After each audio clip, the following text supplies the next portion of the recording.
Hello everyone, hope you're well. Sorry it's been a little while since I made a tactic, just been a little bit busy with work the last few months, and then obviously I was just waiting for the new game.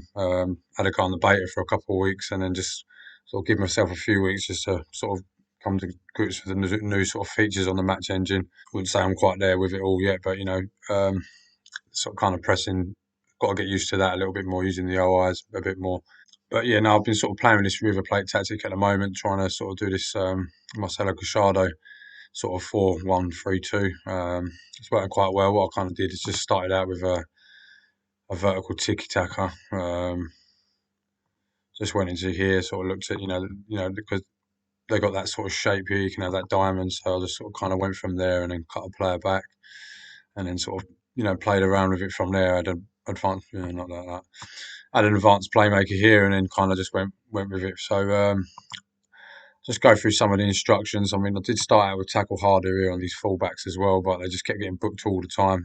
So it's just something that I just sort of had to sort of just roll it, dial them in a little bit.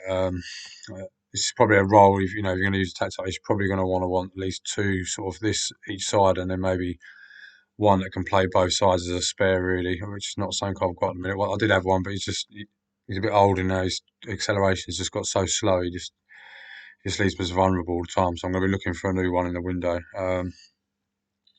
But yeah, just going through here then. So what we've got is we've just got marked tighter, and we've got that all across the back four. I didn't really want to use it as a team instruction because I didn't really want the midfield to mark that tight. So, but I wanted I want these guys to sort of mark the wingers or the strikers as they come in. I've got the goalkeeper, just something that I usually use in most tactics now, just as default really, just goalkeeper with tape through a wrist. I don't really like goalkeepers just hoofing the ball and losing possession. I think I've spoke about that before. I'm using two ball playing defenders now. Just because the guys I've got, they're not too bad, and I found that when they're playing a centre back, they're a little bit static. I mean, this guy wants to get forward whenever possible. This one because he can play left back as well, so he does bring up the ball a little bit, and he's got to brings ball out of defence and all the rest of it. So you've got some traits here. I'd probably go for his sort of sort of plays long passes, maybe switches the ball to the flank because you're going to get the Mazzalas and the wing back and the full back are going to be pushing up, and you're going to have the false nine with the focus play and the advanced forward are going to be up quite wide as well. So next up, we just got a defence midfield and defence. We just basically just want him holding position, and he will play some nice balls over the top as well, particularly onto the AF. So we've got an AP here. He's going to come up and try and sort of join that press. And that works quite well. And then we've got to get further forward because we want him to sort of try and get forward there. He actually, in that first season, and I think this season as well, he's been injured at the moment for the last couple of months. But this season he's got 9 and 9. Last season he scored 28 and 44 appearances. So he does take penalties as well. But how many of them? Say how many penalties? No, yeah. Look, so yeah, look, got quite a few. He got quite a few penalties, but he's still getting forward and getting into positions and scoring some goals outside of that. So we've got these two Mazzalas. I mean, I just tried the Mazzalas first, and they worked quite well. I didn't really go with any other roles. I mean, I've noticed one of the things I noticed in the beta is that players were running off the pitch loads. I don't know if it was just like a match engine floor or something like that, but they would just get the ball here and just run off the pitch, even if someone wouldn't even be that tight on them. So this is kind of why I started messing around with sort of narrow formations in the beta, and then this one sort of kind of carried over. So the Mazzalas, with that gets focus play. They're going to run quite wide sometimes, and then I've got a narrow width there. So sometimes this guy not so much because he's got hugs line and he's a wing back, but this guy here in particular, he'll come in quite often. He'll be in this sort of area. He just actually scored a couple of goals just sort of coming into there as well. So you're going to get that sort of kind of like switching without having too much. The inverted wing back this year kind of sits back in, so like having a winger and an inverted wing back sort of switching around, it's a bit too much really. So this here just works fine. This wing back here, he'll stay a little bit wider, particularly because I've got this, I said he's got this hugs line, he's got the curls ball, which is another reason why I started out with sort of hit early crosses because, he's got 15 for crossing and then a good, that hugs line, runs the ball down left. So generally what he's doing is just running down here, or sometimes he just start quite static and just hit the ball, sort of curl it around there, sort of across the face of the box. So I think there was one goal I put in the replays at the beginning. That's like that. But so next up, then we've got the false nine there. So nice. This was just in that, and it seemed to work quite. I wanted a player that dropped off, but I didn't want one that held up the ball. or had sort of deep line forwards kind of got like that hold up the ball, and they've got moving to channels as default, which is something I've already got these kind of guys wide. He moves into channels, and I kind of wanted one just to sort of sit in and work with the AP a little bit.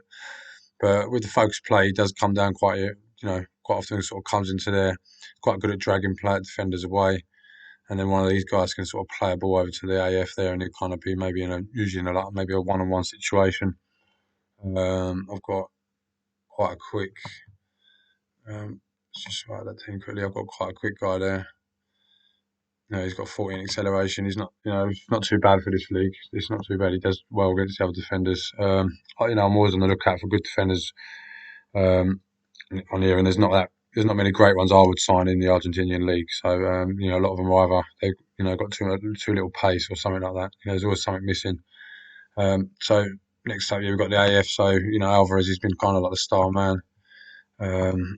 He's always running on to say, in the league this year, 15 and 13, he scored 26 and 24. Yeah, it was a bit quiet. He had about an 8-game goal drought last year, and then kind of made up for it. He scored 12 and 21, and he scored 33 overall. So that wasn't too bad a season for him, considering he is. Last season he was only 21. So we've got Ariza as well. He's doing quite well, and then we just signed in a couple other strikers that are good backups, and they're scoring a few goals as well. I think Farias somewhere. Farias, yeah, he's scored 8 goals already. And Romero scored 7 in sort of 5 starts, 6 subs, so it's not too bad. So the strikers will get you goals. The Mazzalas, they will pitch in with some goals every now and then. De La Cruz is quite good. He's got this sort of place his shot. So sometimes you can find that generally like a lot. What happens is this AF, he comes over here, and he'll sort of hold up the ball. The Mazzala, I've got the low crosses, so he'll play the ball into the Mazzala. The Mazzala can sometimes place a shot over there, or he'll just play it through to the AP running through, or the F9 waiting in there. So when it comes to instructions, then we've got to play out defence. Obviously, we just want to keep that possession, be more expressive, just to encourage them players moving around a little bit. Them players that roam the Mazzalas and the wing backs, full backs, sort of maybe just moving around a little bit. We kept the tempo at standards, playing with I'm not really a big fan of playing higher tempo anymore. It just sort of kind of all it does is just means my team passes the ball quicker, and it just means generally I lose the ball more, and or just have loads of shots from outside the box. So we've got work ball in the box, or in another version we have got hit early crosses. This works quite well. You just get a lot of nice key passes in his tactics. So we've got low crosses. Like I said, I just want the ball. If the players do end up wide out here, I just want them to play it back into someone. And we've got the narrow width to try and encourage that a little bit as well. When it comes to this, we want to try and counter so that that obviously. So we've got that standard tempo. So this will encourage your players to sort of just get the ball back down the pitch a little bit quicker. Counter press, obviously, Gallardo likes to press quite high, and I don't really use it. I'm not a big fan of you sort of maxing out pressing and stuff. So I use that sort of on PIs on certain players, and I just distribute it all across the back. I'm not really too, as long as it's not getting hoofed over there, I'm not bothered about who it's going to at the back for. And then here we've kept it pretty standard, really. Did try and narrow a little bit, but that's just, I wouldn't recommend that with no sort of wide players here helping sort of cover back. These guys will help out, but then the midfielders are going to get outnumbered, so it's a little bit. I'll just keep it quite standard, so it's a bit 50-50. We've got this higher line. We just keep this sort of slightly more often. So certain players will hold their position, and then we've got sort of closed down more on these 3 guys. I do add it in some games. I do add it into here, and I do put tackle harder sometimes on some of the players. Mark tighter on the strikers. That could be a good option as well, just so you keep the players a little bit closer to the defenders. But kind of depends what you're going for, really. Sometimes I'll just use the sort of pressing triggers. I think sometimes if the players are getting marked too closely, the players don't usually pass to them. And sometimes I want the defenders to be passed to, so then maybe they'll lose the ball to my attackers when they start closing them down. But yeah, so we've got the other version there.